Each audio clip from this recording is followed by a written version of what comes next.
पर और बाबा मनु के जो दूसरी संतान है प्रियव्रत, आज प्रियव्रत जी के पावन चरित्र का आख्यान कहते हैं। बोलिए सच्चिदानंद भगवान की प्रियव्रतो भागवत आत्मा रामः कथं मुने गृहीरमत्यन्मूलः कर्म बंधः पराभवः। प्रियव्रत महाराज भगवान के परम भक्त और अपनी भक्ति के बल पर आज प्रियव्रत जी महाराज अपने दिव्य सूर्य के समान प्रभा रखने वाला रथ और उस रथ पर सवार होकर के पृथ्वी के 7 चक्कर लगाए। तो उस रथ के पहिया से जो लीक बनी, आज वही 7 समुद्र बन गए। विचार करते हैं प्रियव्रत जी कि रात्रि क्यों हो जाती है। अगर रात्रि ना हो तो और अच्छा हो। रात्रि हो जाती है, लोग अपना समय सोने में गंवा देते हैं।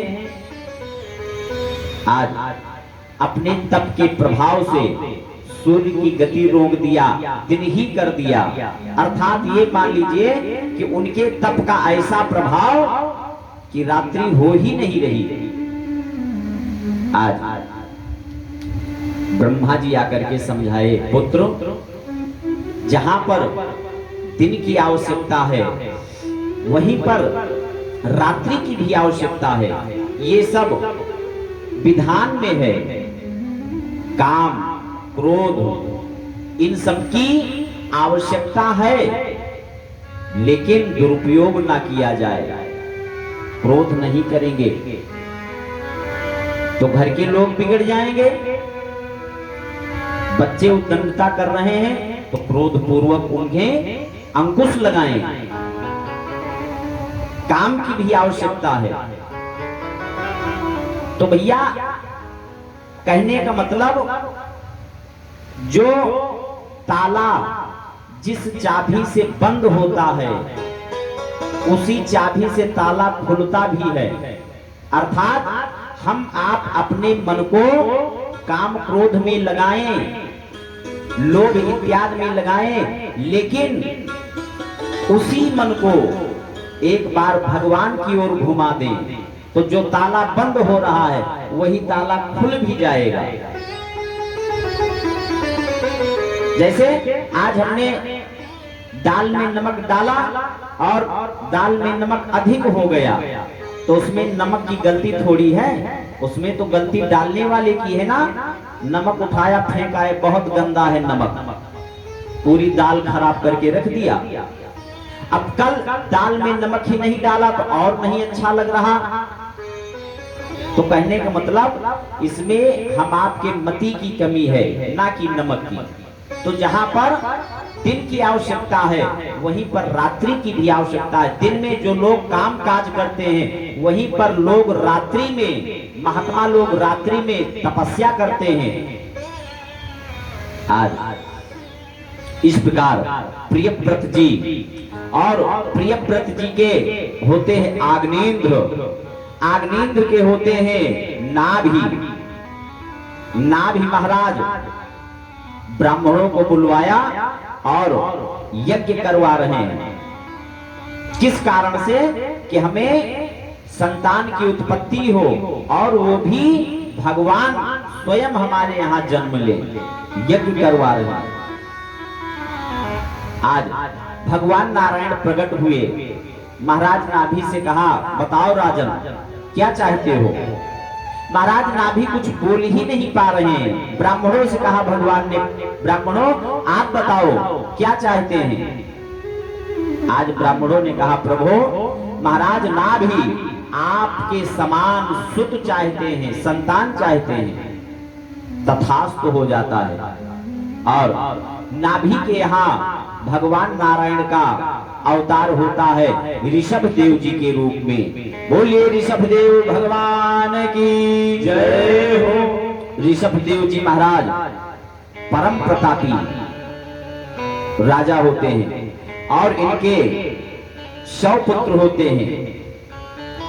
महाराज ऋषभदेव अपने पुत्रों को बुलाया और दिव्य उपदेश प्रदान करते हैं। बच्चों, जब हम आपका यह मानव तन प्राप्त हुआ है, निर्देह माध्यम सुलभम सुदुर्लभम प्लवम सुकल्पम गुरुकर्ण धारम नर समान नहीं कौन्यु देही जीव चराचर याचत जेही।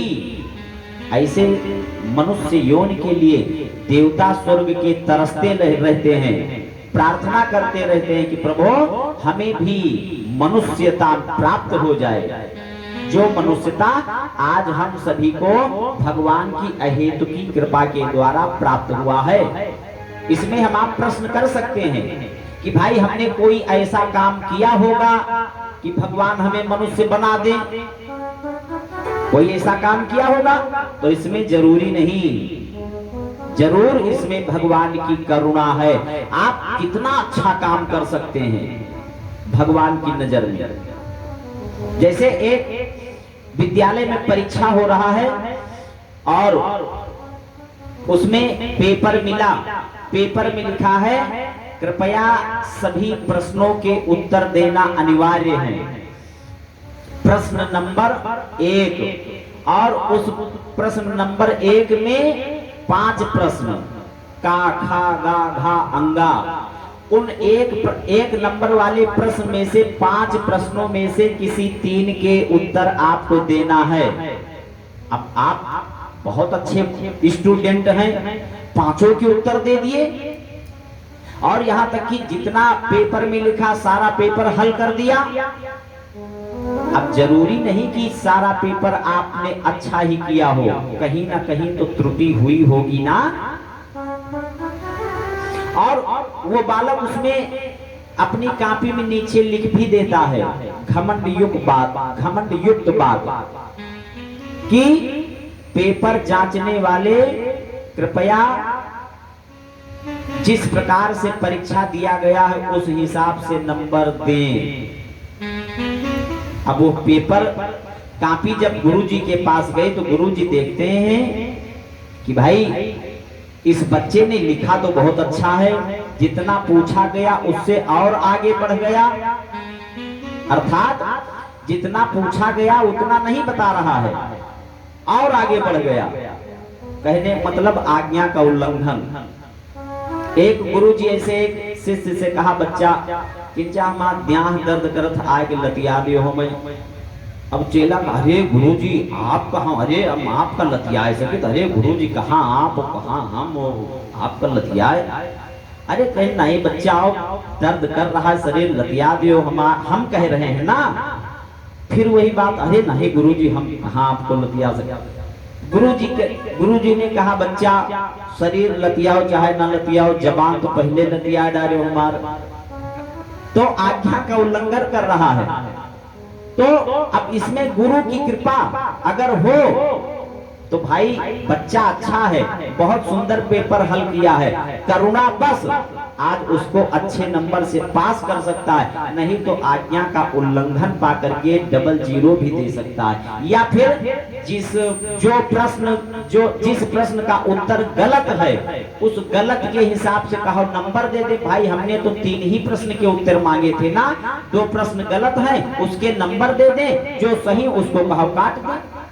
लेकिन इसमें गुरु की कृपा है।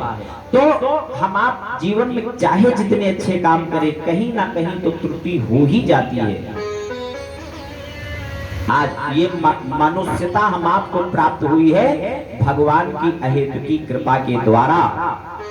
तो इस मानव तन को सार्थक करें और अंत समय में जब हम आपका चौथापन आए तो सनई सनई अपने परिवार से ममता को छुड़ाने का प्रयत्न करना चाहिए। गुरुर् न सस्यात् स्वजनो न सस्यात् पिता न सस्यात् जननी न सस्यात् दैवं न तस्यान्न पतेश्च सस्यान् मोचपेत्याः समुपेत मृत्युम्। आज दिव्य उपदेश करते हैं कि भगवान की भक्ति के लिए, भगवत प्राप्ति के लिए आपके सामने चाहे जैसे रोड़ा आमे उनको त्याग सकते हैं, ये छूट है। महाराज किसी ने त्यागा? कहा हाँ बिल्कुल त्यागा। अपनी माता का परित्याग कर दिया, गुरु का परित्याग कर दिया, पिता का परित्याग कर दिया लोगों ने भगवत पारायण होने के लिए। पिता को किसने त्यागा? कहा प्रहलाद ने पिता का परित्याग कर दिया, भरत ने माता जी का परित्याग कर दिया, और राजा बलि ने अपने गुरु का परित्याग कर दिया भगवत प्राप्ति के लिए। गुरु न सस्यात् स्वजनो न सस्यात्। आज ऋषभ देव जी महाराज दिव्य उपदेश प्रदान करते हैं अपने परिकर को, अपने बच्चों को, और उपदेश देने के पश्चात परिवार का ममता त्याग कर निकल पड़ते हैं। देखिए परम भक्त हो जाते हैं। जो भगवान का भक्त होता है वो एक प्रकार से पागल की भांति होता है। जो सच्चा भक्त होता है एकदम भोलापन आ जाता है उसमें। आज भरत ऋषभ देव जी महाराज शरीर पर वस्त्र नहीं, और जहां पड़े रहते बच्चे उन पर ढीला मारते, प्रताड़ित करते, कोई प्रभाव नहीं। बच्चे हैं, करने दो। जहां पड़े वही मलमूत्र त्याग कर रहे हैं। लेकिन आज ऋषभ देव के शरीर से दुर्गंधी नाम की वस्तु नहीं, आज ऋषभ देव जी महाराज के शरीर से सुगंधी निकलती है, और वो सुगंधी 40 कोस के अंतराल को सुवासित कर रही है। आज अष्ट सिद्धि नवनिधि ऋषभ देव जी के सम्मुख खड़ी निवेदन कर रही है कि प्रभु हमें स्वीकार कर लो। राजा परीक्षित, लेकिन ऋषभ देव जी महाराज उन सिद्धियों को, निधियों को ठुकरा दिया। नहीं चाहिए हमें सिद्धियां। परीक्षित ने कहा प्रभु आज सिद्धियों के लिए लोग तो बहुत परेशान होते, बहुत परिश्रम करते हैं, ऋषभ देव जी ने सिद्धियां क्यों ठुकरा दी? राजन, हम आपको अपने मन पर कभी विश्वास नहीं करना चाहिए। कहां कब मन बिगड़ जाए, विचारों का भरोसा क्या। आज हमें सिद्धि मिली, ध्यान से सुने, हमें सिद्धि मिली, और सिद्धि का उपयोग कहीं ना कहीं तो जरूर करेंगे। कोई आया, अरे महाराज हमारे ऊपर इतनी आपत्ति है, विपत्ति है, आप तो बड़े सिद्ध महात्मा हैं, आपके पास सिद्धि है, अपनी सिद्धि के द्वारा हमारा कल्याण करें। आज अपनी सिद्धि का प्रयोग किया, कल से आपके सामने लाइन लग गई, हमारी बारी, हमारा नंबर, टोकन तक बटना प्रारंभ हो जाएगा। तो सिद्धि मिली तो प्रसिद्धि बढ़ी, और प्रसिद्धि बढ़ी तो जो भगवान का भजन हो रहा है, भगवान के भजन में बाधा उत्पन्न। आज सिद्धियों को ठुकरा दिया। अणिमा, लघिमा, बलिमा, प्राप्ति, प्राकाम्य, ये सब सिद्धियां हनुमान जी के पास हैं, लेकिन सिद्धियों का उपयोग आवश्यकता अनुसार करते हैं। अगर वही सिद्धियां हम आपके पास आ जाएं तो उनका दुरुपयोग होना तो स्वाभाविक है। नहीं समझ सकते, क्योंकि मन पर कंट्रोल नहीं होगा, मन चंचल होता है। मना चंचला भवति। मन को हम आप कितना भी कंट्रोल में करना चाहिए, इतना बारीक है कि वो निकल के भाग ही जाता, अपने में रहता ही नहीं। एक शीशे का कमरा बनवावे, शीशे का महल बनवावे, उस शीशे के कमरे में हवा प्रवेश नहीं कर सकती, पानी नहीं जा सकता, हवा भी नहीं जा सकती। लेकिन उसमें आदमी को बिठा दिया जाए और मन से कहा जाए कि मन उसी कमरे के अंदर रहे तो क्या रह सकता है? मन तो शीशा की दीवार को भी भेद कर बाहर निकल सकता है। तो इतना बारीक है मन। अब मन को अगर कंट्रोल करना है तो मन से भी जो बारीक होगा वही मन को कंट्रोल कर सकता है। जैसे